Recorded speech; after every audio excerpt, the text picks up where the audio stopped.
Hi friends, నేను మీ హఫీజ్. మీరు చూస్తున్నారు తెలుగు టెక్ టూ. ఫ్రెండ్స్, మనలో చాలామంది ఎవ్రీ మంత్ మొబైల్ని రీఛార్జ్ చేసుకుంటూ ఉంటారు, డిటిహెచ్లో రీఛార్జ్ చేసుకుంటూ ఉంటారు, బ్రాడ్బ్యాండ్ రీఛార్జ్ చేసుకుంటూ ఉంటారు కదా. ఇటువంటి వాళ్ళ కోసం మీకు క్యాష్ బ్యాక్ వచ్చే మంచి ఒక ఆప్షన్ గురించి చెప్తాను. అదే యాక్సిస్ వాళ్ళ ఎయిర్టెల్ క్రెడిట్ కార్డ్ అన్నట్టు. యాక్సిస్ ఎయిర్టెల్ క్రెడిట్ కార్డ్ అనుకోండి.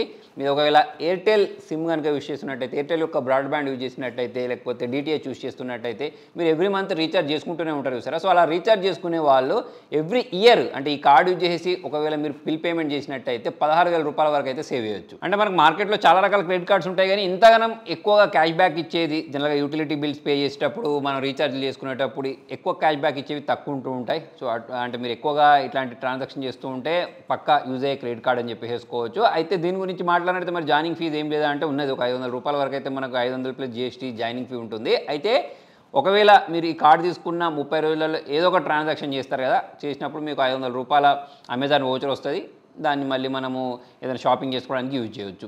మళ్ళీ ఇక నెక్స్ట్ ఇయర్ ఏం ఫీజు ఉండదంటే నెక్స్ట్ ఇయర్ కూడా మనకు ఫీజు ఉంటుంది. కాకపోతే ఈ కార్డు తీసుకున్న తర్వాత ఒక సంవత్సరంలో మీరు 2 లక్షల రూపాయల కంటే ఎక్కువ స్పెండ్ చేశారనుకోండి, నెక్స్ట్ ఇయర్ మనకు ఈ యాన్యువల్ ఫీ అనేది వేవ్ ఆఫ్ అయిపోద్ది. ఇవే నా ఏం బెనిఫిట్స్ లేవా అంటే, ఇంతకుముందు నేను చెప్పినట్టు 25% క్యాష్ బ్యాక్ వస్తుంది. దీంతో మీరు ఒకవేళ ఎయిర్టెల్లో ఏదైనా మొబైల్ రీఛార్జ్ చేసుకున్నా, బ్రాడ్బ్యాండ్ రీఛార్జ్ చేసుకున్నా, లేకపోతే డిటిహెచ్ రీఛార్జ్ చేసుకున్నా, ఫర్ ఎగ్జాంపుల్ ఇప్పుడు 1000 రూపాయలు రీఛార్జ్ చేసుకున్నారనుకోండి, 250 రూపాయలు అనేవి మీకు క్యాష్ బ్యాక్ రూపంలో వస్తాయి. అవి ఎక్కడ వస్తాయంటే మన క్రెడిట్ కార్డులోనే యాడ్ అయిపోతాయి అన్నట్టు. అంటే మనం నెక్స్ట్ బిల్ పేమెంట్ చేసేటప్పుడు ఆటోమేటిక్ అవి మనకు బ్యాలెన్స్ అయిపోతాయి అన్నట్టు. అంటే 250 రూపాయలు అనేది అందులోకి వెళ్ళి మైనస్ అయిపోతాయి మనం కట్టే బిల్లోకి వెళ్ళి. సో ఇది ఒక బెనిఫిట్. అలానే స్విగ్గీ, జొమాటో, బిగ్ బాస్కెట్ వీటిని యూజ్ చేసి ఎక్కువగా ఎవరైతే షాపింగ్ చేస్తుంటారో లేకపోతే ఫుడ్ ఆర్డర్ చేస్తుంటారో వాళ్ళకి 10% ఉంటుంది. అంతేకాకుండా చాలా మంది ఎలక్ట్రిసిటీ బిల్స్, గ్యాస్ బిల్స్ ఇవన్నీ పే చేస్తుంటారు ఆన్లైన్ యూజ్ చేసి. సో వాళ్ళకు కూడా ఒకవేళ మీరు ఎయిర్టెల్ థ్యాంక్స్ యాప్ యూజ్ చేసి ఈ యూటిలిటీ బిల్స్ అనేవి కనుక మీరు పే చేసినట్టయితే మీకు ఒక 10% క్యాష్ బ్యాక్ వస్తుంది. అంటే ఇలా వచ్చిన క్యాష్ బ్యాక్ అంతా మన క్రెడిట్ కార్డ్ బిల్లో అడ్జస్ట్ చేసేస్తారు. ఇవే కాకుండా ఇంకా నార్మల్గా కొన్ని స్పెండ్స్ చేస్తూ ఉంటాం కదా, దానిపైన కూడా 1% వస్తుంది. ఈ కార్డు తీసుకున్న తర్వాత 50,000 కంటే ఎక్కువ స్పెండ్ చేస్తే